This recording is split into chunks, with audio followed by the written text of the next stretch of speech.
거리를 가득 채운 시민들, 허공을 가로지르는 총성과 여기저기서 날아드는 최루탄. 마치 1980년 대한민국 어느 도시의 한 장면 같은 이 모습. 미얀마의 오늘입니다. 지난 일요일 미얀마에서 군경이 쏜 실탄과 최루탄에 약 30명의 시민이 목숨을 잃었습니다. 시민들이 손에 쥔 건 나무 방패와 젖은 담요, 쓰레기통뿐. 군경은 이런 그들을 향해 무자비한 폭력으로 대응했는데요. 미얀마 시민들이 이렇게 목숨까지 내걸고 지키려는 건 바로 민주주의입니다. 지난달 1일 미얀마 군부가 실권자인 아웅산 수치 국가고문과 정부 고위 인사들을 구금하고 1년간 비상사태를 선포했습니다. 한마디로 쿠데타죠. 군부는 지난해 11월 이뤄진 총선이 부정선거였기 때문에 쿠데타를 감행했다고 주장했는데요. 여기서 미얀마의 역사를 잠깐 살펴보면요. 미얀마는 영국의 식민 지배를 받다가 1948년 독립했습니다.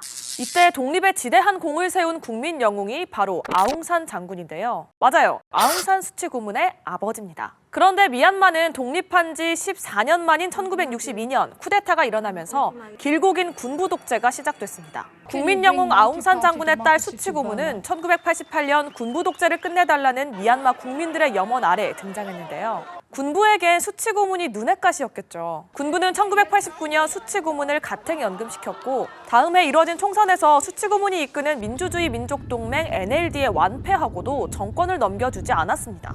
하지만 NLD는 2015년 총선에서 다시 압승을 거뒀고 마침내 53년간 이어진 군부 정권을 몰아냈습니다. 다시 이번 쿠데타 얘기로 돌아오면요. 미얀마는 지난해 11월 총선을 치렀는데요.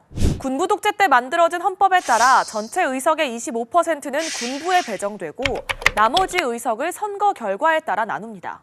NLD는 지난해 총선에서 선출 의석의 83%를 석권해서 전체 의석의 60%를 차지하게 됐는데요. 그러자 군부는 부정선거 의혹을 제기하더니 정부가 이를 제대로 조사하지 않는다면서 결국 미얀마 국민이 악몽처럼 떠올리기 싫어하는 쿠데타를 일으켰습니다. 시민들의 저항은 순수하지만 매서웠어요. 앞길을 쫓는다는 의미로 냄비를 두드리거나 자동차 경적을 울렸고요. 영화 헝거게임에서 저항의 의미로 쓰인 세 손가락을 들고 거리를 행진했습니다.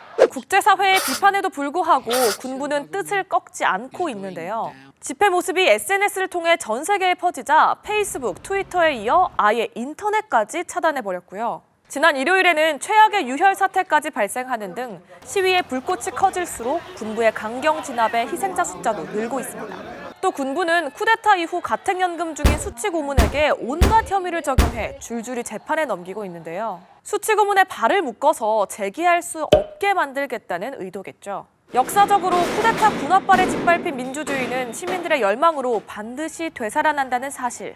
그들은 알고 있는지 모르겠네요. 세계 각국과 UN 등 국제사회는 미얀마 군부의 폭력을 강력히 규탄하고 있습니다. 하루빨리 국제사회의 도움이 닿아 미얀마의 민주주의의 봄이 다시 오길 바라봅니다.